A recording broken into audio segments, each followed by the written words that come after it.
शांति दूत का प्रणाम स्वीकार कीजिए महाराज। हे वासुदेव, अपना स्थान ग्रहण कर मेरी इस राज्यसभा का मान बढ़ाइए। प्रणाम पितामह। हे वासुदेव, अब ये बताइए कि मेरे अनुज पुत्रों की ओर से आप क्या प्रस्ताव लाए? गंगा पुत्र भीष्म को प्रणाम करने के उपरांत मैं आपसे निवेदन करता हूँ कि शांति कोई प्रस्ताव नहीं जिस पर वाद विवाद चले। शांति एक आवश्यकता है।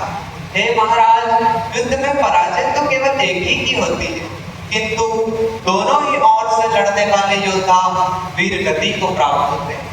हे महाराज, यदि यह महायुद्ध हुआ तो योद्धाओं का यह जंगट निसंदेह बिखर जाएगा महाराज, निसंदेह बिखर जाएगा। हे धर्म रक्षक, अब मैं जो आपको कहने जा रहा हूँ इसे ध्यान से सुनिए। इतिहास गंधार नरेश शकुनी से नहीं पूछेगा कि इन्होंने चौरस में कपट क्यों किया, क्योंकि वह कपट आपकी सभा में हुआ था महाराज, आपकी सभा में। इतिहास युवराज दुर्योधन से भी नहीं पूछेगा कि इन्होंने भरत कुलवधु द्रौपदी को क्यों बड़ी सभा में घसीट बुलवाया। यह भी इतिहास आपसे पूछेगा महाराज, क्योंकि दुर्योधन आपके युवराज हैं।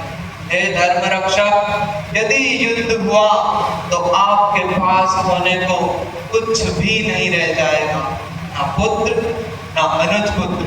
क्या पता आपको किस किस के शव पर रोना पड़े महाराज, किस किस के शव पर। इसलिए हे धर्म रक्षक, मेरी आपसे हाथ जोड़कर विनती है कि पांडवों को इंद्रप्रस्थ लौटा दीजिए।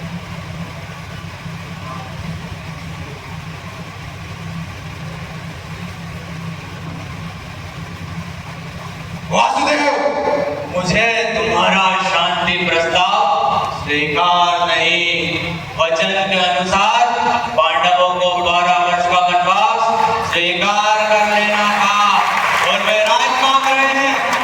वासुदेव की भाषा यह कह रही है कि मैं अपना आधा राज उन पांडवों को दे दूं। इंद्रप्रस्थ तो मैं कदाचित नहीं दूंगा। हाँ, यदि वासुदेव के पास कुछ और प्रस्ताव हो तो मैं उस पर विचार कर सकता हूँ। आप लोग दुर्योधन के शुभ चिंतक हैं, समझाइए। और हाँ युवराज, यदि प्रस्ताव का ही प्रश्न है तो हे नरेश, मेरे पास एक और प्रस्ताव भी है। यदि इंद्रप्रस्थ युवराज रखना चाहे तो अवश्य रख ले। मैं पांडवों की ओर से 5 गांव मांग रहा हूँ। हे नरेश, यदि पांडवों को 5 गांव भी देते तो पांडव उसी में संतुष्ट रहे। 5 गांव, वह भी उन पांडवों को? उन पांडवों को तो मैं सोई की नोक कितनी भूमि भी ना दूं। हे दुर्योधन, अपनी माता श्री शिवभक्तनी गांधारी को अपने शव पर विलाप करने के लिए क्यों आमंत्रित कर रहे हो? वासुदेव, यदि तुम शांति दूत ना होते। नहीं, बोलने दीजिए, बोलने दीजिए युवराज को।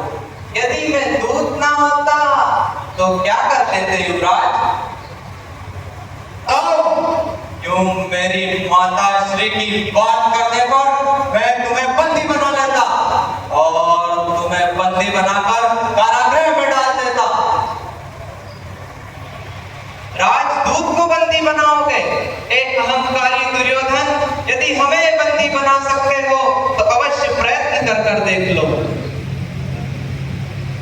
सैनिकों, इस ग्वाले को बंदी बना लो।